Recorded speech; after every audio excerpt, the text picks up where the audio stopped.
Bonsoir. Prince savant, prince navigateur, prince humaniste, prince mécène, nombreux sont les qualificatifs pour évoquer le règne du prince Albert Ier. C'est un personnage dont vous avez découvert l'ampleur de l'action à la faveur de cette année de commémoration ? Oui, tout à fait. J'ai découvert mieux un personnage que je connaissais mal, à vrai dire. Et comme vous le dites, il a agi sur plusieurs fronts. Et depuis plusieurs années, là, avec la scène nationale que je dirige à Toulon, on travaille avec le musée océanographique de Monaco. Et c'est à cette occasion que j'ai pu comprendre l'énorme travail qu'il a fait en tant qu'océanographe. Et ça rajoute, vraiment une corde à son arc et pas des moindres. Qu'est-ce qui vous l'a le plus surpris ou que retiendrez-vous du prince Albert Ier ? Je vous assure que ça me rappelle quand j'ai travaillé sur Magellan ou sur des grands découvreurs comme ça, des pionniers, où j'avais eu la chance de jouer Pierre Curie, par exemple. Et donc, à la fin du 19e et au début du 20e, de voir ces scientifiques, le courage qu'ils avaient, la curiosité, comme vous le dites, c'est un humanisme profond, un humanisme qui raconte qu'à travers la science, eh bien, on peut mieux découvrir le monde et au fond, mieux le respecter. Oui, vous aviez aussi découvert le prince Albert Ier sous son règne de prince pacificateur. Vous aviez d'ailleurs prêté votre voix pour le documentaire Un combat pour la paix.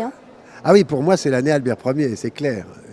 Donc, j'ai maintenant beaucoup d'affection pour ce prince et c'est vrai que, comme beaucoup, je pense, qui le découvrent, parce qu'on se souvient plus des caricatures sur la roulette, sur le casino, et on s'aperçoit que c'est beaucoup plus que ça, donc ça fait vraiment plaisir. Et je crois qu'aujourd'hui, d'autant plus, vu l'urgence qu'il y a à travailler sur la sauvegarde des océans, eh bien, son travail est particulièrement, cet esprit pionnier est particulièrement précieux et il faut raconter ça. Il faut raconter à quel point on peut être émerveillé comme il l'a été par les fonds marins. Et vous êtes sensible à son message, au message également du prince Albert II en faveur de la protection de l'environnement. C'est un thème qui vous est cher également. Je suis très heureux que Albert II reprenne cette dimension humaniste, cette dimension, au fond, cette foi dans l'avenir. Donc ce travail, ce combat pour la sauvegarde des océans. Et c'est vraiment... c'est beau justement que le prince Albert II, qui porte le même prénom, soit à ce point à la pointe de ce combat. Et vous vous trouvez d'ailleurs dans le temple de la mer. Oui, le musée océanographique, c'est un musée qui est très, très accueillant, très chaleureux.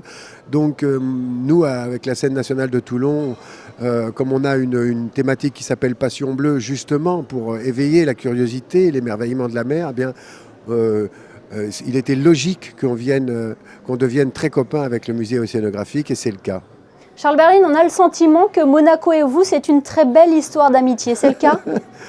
Oui, c'est vrai, je trouve cette principauté qui est pas loin de chez moi, au fond, elle a des aspects extrêmement sympathiques et surtout, je trouve ça beau que Caroline, Albert, Charlotte aussi, ceux que je connais le mieux, profitent, de leur situation, profitent de leur pouvoir pour faire avancer des choses comme la culture, comme l'océanographie ou la sauvegarde de l'environnement. Vous êtes extrêmement sollicité, j'imagine, et toujours sur tous les fronts. Quelle est votre actualité de cette rentrée, Charles ?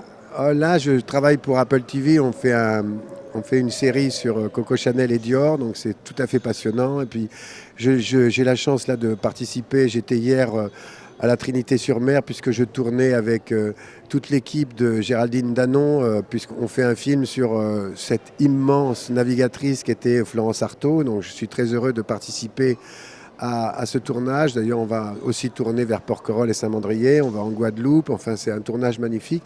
Et surtout, ça célèbre une femme navigatrice d'un courage phénoménal dans ce monde très masculin. Et puis, je suis sur d'autres...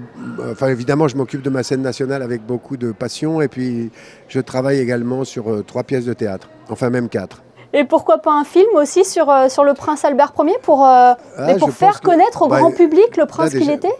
Oui, pourquoi pas, je crois que c'est un très beau sujet.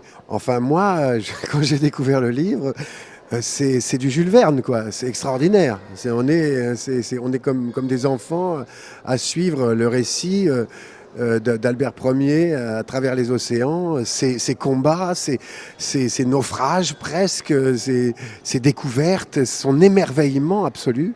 Et je pense qu'il est bon de raconter des histoires sur tout ce qui a été les prémices de ce qu'on vit aujourd'hui sur la découverte de l'océan, qui est loin d'être finie.